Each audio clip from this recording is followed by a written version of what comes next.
Maharashtra police दलाची एक सकारात्मक बातमी हाती आली आहे. शेतकरी बापाने आयुष्य संपवल्यानंतर पोलीस होण्याचं स्वप्न असणाऱ्या लेकीच्या मदतीला महाराष्ट्र पोलीस धावून आले आहेत. वडिलांचा आधार गमावल्यानंतर आकाशात उंच भरारी घेण्यासाठी शेतकरी लेकीच्या मदतीसाठी पोलीस उपनिरीक्षक बापूसाहेब शेळके आणि त्यांच्या मार्गदर्शनाखाली अभ्यास करणारे पोलीस विद्यार्थी धावून आले आहेत. काही महिन्यांपूर्वी सोलापूरसहित पश्चिम महाराष्ट्रात अतिवृष्टीमुळे शेतकऱ्यांचं मोठं नुकसान झालं होतं. या अस्मानी संकटाने शेतकऱ्यांचा सर्वस्व हिरावून घेतलं होतं. या भागातील शेतकऱ्यांनी शेतात पेरलेल्या स्वप्नांची राखरांगोळी झाली होती. हातातोंडाशी आलेला घास पुराने हिसकावून घेतल्यानंतर शेतकऱ्यांवर मोठं आर्थिक संकट उभं ठाकलं.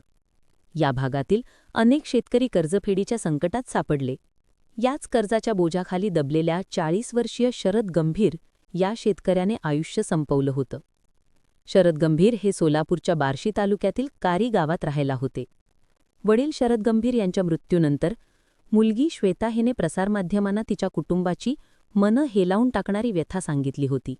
बापाचा सर्वात मोठा आधार गमावलेल्या श्वेताने पोलीस होण्याचं स्वप्न असल्याचं प्रसारमाध्यमांना सांगितलं होतं.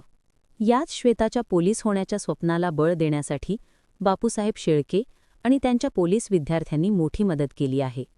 मुंबईच्या परळ येथील NM जोशी मार्ग पोलीस स्टेशन येथील पोलीस उपनिरीक्षक बापूसाहेब शेळके आणि त्यांच्या मार्गदर्शनाखाली अभ्यास करणारे पोलीस विद्यार्थ्यांच्या सहयोगातून संकटात सापडलेल्या श्वेता गंभीरला मोठी मदत केली.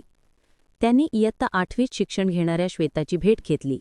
त्यानंतर तिच्याकडे 65,500 रुपयांची आर्थिक मदत सुपूर्द केली. आर्थिक संकटात सापडलेल्या आत्महत्याग्रस्त कुटुंबाला मदत करणाऱ्या पोलीस उपनिरीक्षक बापूसाहेब शेळके यांचा सर्वत्र कौतुक होत आहे.